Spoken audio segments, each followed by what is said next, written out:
खासदार संजय राऊत बोलत आहेत, थेट जाऊयात. पण जेव्हा जेव्हा मुख्यमंत्री आपले दावोसला गेले, मग फडणवीस असेल किंवा अन्य कोणी असतील, तेव्हा हेच आकडे येतात. 14-15 लाख रोजगार मिळणार, 15-16 लाख कोटीचं गुंतवणूक येणार. करार कोणाबरोबर झाले? GSW, ज्याचं मुख्यालय मुंबईच्या BKC मध्ये आहे. लोढा, ज्यांचं संपूर्ण हेडक्वार्टर मुंबईमध्ये आहे. पंचशील, मला कोणतरी म्हटलं सत्यजित तांबे यांची एक कंपनी आहे संगमनेरला, त्या कंपनीचा करारसुद्धा डावोसला झाला असं मी वाचलं. हे फार गमतीशीर आहे. मग महाराष्ट्रात करार करा ना, महाराष्ट्रात करार करा.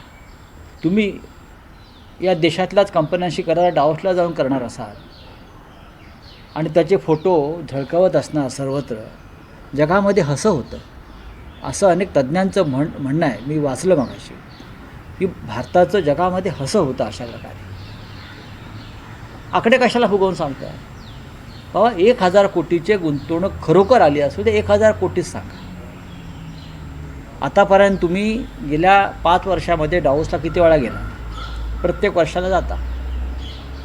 हे जर आकडे 5 वर्षातले पाहिले तर जवळजवळ 75 लाख कोटीच्या वर आकडे जातात. दाखवा गुंतवणूक कुठे आहे ती, आणि तुमच्या दौऱ्यांवर किती खर्च होतो तेही या देशाला किंवा राज्याला दाखवा. हे मी सर्व राज्यांविषयी सांगतो. महाराष्ट्र प्रमुख आहे राज्य.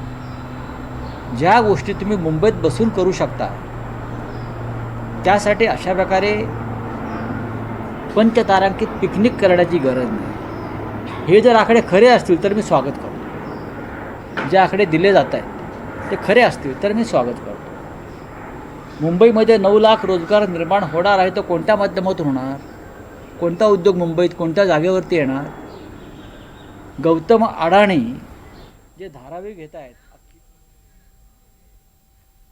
मुख्यमंत्र्यांच्या दावोस दौऱ्यावरून खासदार संजय राऊत यांनी घणाघाती टीका केलेली आहे. दावोस दौऱ्यावरून टीका करताना महाराष्ट्रामधील कंपन्यांसोबत राज्यामध्येच करार करा असंही त्यांनी म्हटलंय. दावोसला फेऱ्या मारून खरंच गुंतवणूक येते का? हे सगळे कराराचे आकडे फुगवून का सांगितले जातात असाही सवाल त्यांनी विचारलाय. दावोसमध्ये जाऊन भारतीय कंपन्यांसोबत करार केले जातात असं ते म्हणत आहेत.